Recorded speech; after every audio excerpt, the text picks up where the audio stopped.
SIR প্রক্রিয়া শুরু হতেই ভোটার তালিকা থেকে নাম উধাওয়ের ঘটনা প্রকাশ্যে আসছে। নাটাবাড়ি থেকে শুরু করে মাথাভাঙা, অশোকনগর ও বসিরহাট জুড়ে একের পর এক ভোট কেন্দ্রের ঘটনা সামনে আসছে। এসআইআর প্রক্রিয়া শুরু হতেই ভোটার তালিকা থেকে নাম উধাওয়ের ঘটনা এবার প্রকাশ্যে। নাটাবাড়ি, মাথাভাঙা, অশোকনগর ও বসিরহাট জুড়ে একের পর এক ভোট কেন্দ্রের ঘটনা এবার সামনে। এসআইআর প্রক্রিয়া ইতিমধ্যেই আপনারা জানেন শুরু হয়েছে রাজ্যে, এবং এসআইআর প্রক্রিয়া শুরু হওয়ার পরই ভোটার তালিকা থেকে নাম উধাওয়ের ঘটনা সামনে আসছে।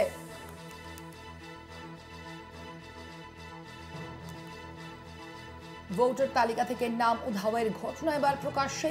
এ বিষয়ে বিস্তারিত জানবো আমাদের সঙ্গে এই মুহূর্তে সরাসরি রয়েছেন বসিরহাট থেকে প্রতিনিধি সঞ্জিত চক্রবর্তী। সঞ্জিত, ঠিক কি অভিযোগ সামনে আসছে, কাদের কাদের নাম বাদ পড়েছে, কি জানতে পারছো? হ্যাঁ দেখো, বসিরহাটের এই 2002-এর লিস্টের পরে অর্থাৎ এসআইআর পশ্চিমবাংলা হওয়ার পরে এই প্রথম কিন্তু যেখানে এই প্রথম তারা প্রতিবাদ জানিয়েছিল এবং তারা বলেছিল যে 34 জন বসিরহাট বিরামনগরে অর্থাৎ 1 নম্বর ব্লকের যে উত্তর বিরামনগর রয়েছে সেখানে 34 জনের ভোটার লিস্টে নাম বাদ গেছে, যাদের বয়স 74, কাউর 50, কাউর 56। তারা কেউ 30 বার, কেউ 33 বার, কেউ 20 বার কিন্তু ভোট দিয়েছে।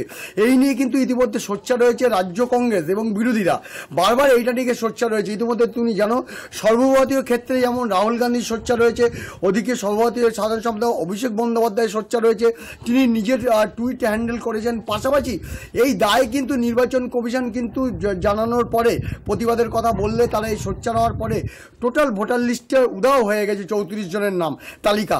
তাই কিন্তু নির্বাচন কমিশন জেলা শাসকের ওপর দায় চাপিয়ে দিয়েছেন। ইতিমধ্যে আমি সেই গ্রামে এসেছি যেই বিরামনগরে, যেখানে 34 জনের নাম বাদ গেছে ভোটার লিস্টে। তাদের কিন্তু পরিবার রীতিমতো আতঙ্কিত, শঙ্কিত। ইতিমধ্যে তারা বিডিও, এসডিওকে তারা দরবার করেছেন এবং সেই গ্রামে 34 জনে তুমি দেখতে পাচ্ছ তারা কতটা অসহায়ের মধ্যে রয়েছে। এই 34 বছর বয়স আমিরুল গাজী রয়েছেন, তার পাশে রয়েছেন প্রায় বিশেষ করে সব 50 বছর, কেউ দীর্ঘদিন ধরে, এবং তার বাড়ির লোক এই ঘটনার পরে 2002-এর লিস্টের নাম দেওয়ার পরে তিনি অসুস্থ হয়ে পড়েছেন। একজন বৃদ্ধা। কত বছর ধরে আপনি ভোট দিচ্ছেন মোটামুটি? আমি 34। কত বছর ভোট দিচ্ছেন? 34 বছর। হ্যাঁ, তা এই কি দেখলেন? ভোটার লিস্টে নাম নেই? না। হ্যাঁ, না। অসুস্থ হয়ে পড়ছেন? হ্যাঁ। কি হচ্ছে আপনার শরীরে? আমার পড়ে গিয়ে পা ভেঙে গেছে। হ্যাঁ, অসুস্থ। আতঙ্ক ভয় করছে, আতঙ্ক কাজ করছে। হ্যাঁ। তুমি শুনলে একেবারে বৃদ্ধা, তিনি বলছেন দীর্ঘদিন ধরে তিনি ভোট দিয়ে আসছেন, কিন্তু তিনি ভোট অধিকার পাচ্ছেন না। অর্থাৎ তিনি হঠাৎ তাদের নামের থেকে ভোটার লিস্টের থেকে আউট করে দিয়েছে কমিশন, এমনটা দাবি হচ্ছে। এই বিশেষ করে আরেকজন রয়েছেন বয়স্ক, 74 বছর বয়স। আপনি কি দেখলেন? আমি দেখলাম আপনার 2002 সালের ভোটার লিস্টে আমার নাম আসেনি, আবার পরক্ষণ সেই লিস্টই পেয়ে গেছি। আমার 2002 সালে ভোট দেওয়া আছে। তার আগের লিস্টে রয়েছে না? তার আগের লিস্টে আপনার 98 সালে সেও ভোট দেওয়া দিয়েছে, সেই লিস্টে আমার কাছে আছে। কত বছর বয়স আপনার? হ্যাঁ, আপনার কত বছর ভোট দিচ্ছেন? 33 বছর।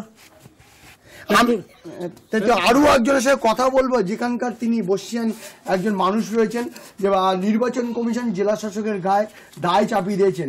পরবর্তী পদক্ষেপ আপনারা কি করবেন ওই 34 জন ভোটার নিয়ে? দেখুন, 2002 সালে যে ভোটার লিস্টের উপরে নির্ভর করে 95 নম্বর বিধানসভা বসিরহাটে 198 নম্বর যে বুথ, সেই বিরামনগর, সেই বুথে মোট ভোটার সংখ্যা ছিল 892 জন। কিন্তু নির্বাচন কমিশনের ওয়েবসাইটে দেওয়া যে তালিকা, তাতে 34 জনের নাম কারচুপি করে 858 জন কেবলমাত্র দেখানো হয়েছে। তার মধ্যে বহু বয়স্ক প্রবীণ মানুষ আছে। তাদের নাম সরাসরি 2002 সালে না থাকার কারণে তাদের ম্যাপিং মেশিনে তারা বিপদে পড়ে যাচ্ছে। মানে তাদের নিম্নমতি জেনারেশন যারা আছে, ছেলে মেয়ে, তাদেরও নাম মেশিন হয়ে যাচ্ছে। তারা ভয়ে আতঙ্ক আছে, অসুস্থ হয়ে পড়ছে অনেকে। এই বিষয়ে আমরা প্রথমে আপনার বিডিওকে কমপ্লেন করি, তিনি কোনো সদুত্তর দিতে পারেনি। তারপর এইচডি অফিসে যাই, সেখানেও তারা সদুত্তর দিতে পারেনি। তারপরে আমরা সেটা লিখিত আকারে ভাবে পার্টিগত মানে জাতীয় কংগ্রেসের পক্ষ থেকে আমরা জিনিসটা মাস পিটিশন করি। মাস পিটিশনের খবরে বিভিন্ন জায়গায় এটা খবর হয়। খবর হওয়ার পরে ইতিমধ্যে আমরা পুনরায় আবার এইচডি অফিসে গেলে ওনারা আশ্বাস দিয়েছেন যে আমরা যত তাড়াতাড়ি সম্ভব আমরা বিষয়টা সমাধান করব। যে আমরা সোমবার পর্যন্ত অপেক্ষা করব। সোমবার পর্যন্ত অপেক্ষা করার পরেও যদি আমরা ওয়েবসাইটে দেখি যে না আমাদের এই 34 জনের নাম ওঠেনি, সেক্ষেত্রে আমরা আমাদের কলকাতা প্রদেশ দপ্তরে যাব, ওখান থেকে আমরা চিফ ইলেকশন কমিশনের কাছে ওখানে বিষয়টা আবার পুনরায় লিখিত আকারে আমরা ওটা জানাবো। এটা কতটা ক্ষোভ তৈরি হচ্ছে মানুষের? এটা ক্ষোভ তো অবশ্যই আছে। আমরাই প্রথম এই পশ্চিমবাংলায় এই বসিরহাটের মধ্যে বিরামনগর গ্রামে প্রথম এই কারচুপিটা আমরা ধরে ফেলি। যেমন আমাদের কেন্দ্রের বিরোধী দলনেতা রাহুল গান্ধীর যে অভিযোগটা চলেছিল যে বিজেপি সরকার এবং নির্বাচন কমিশন মিলে যে এই কারচুপি করছে, সেটা আমরা আজ হাতে নাতে আমাদের বসিরহাট বিরামনগর থেকে আমরা হাতে হাতে আমরা প্রমাণ তুলে দিচ্ছি, এবং এটাও আমরা দাবি করছি পশ্চিমবাংলায় প্রথম এই বিরামনগর থেকে এই কারচুপি ধরা পড়েছে। এখন দেখছি বিভিন্ন জায়গায় এই কারচুপি পাওয়া যাচ্ছে। হ্যাঁ, তুমি একেবারে শুনলে স্বর্ণালী, বিশেষ করে এখানকার মানুষ যেটা বারবার জানছেন যে অসুস্থ হয়ে পড়ছে, বিভিন্ন ভোটার রয়েছে, তারা দীর্ঘদিন ধরে অর্থাৎ স্বাধীনতার পর থেকেই তারা কিন্তু ভোট দিয়ে আসে।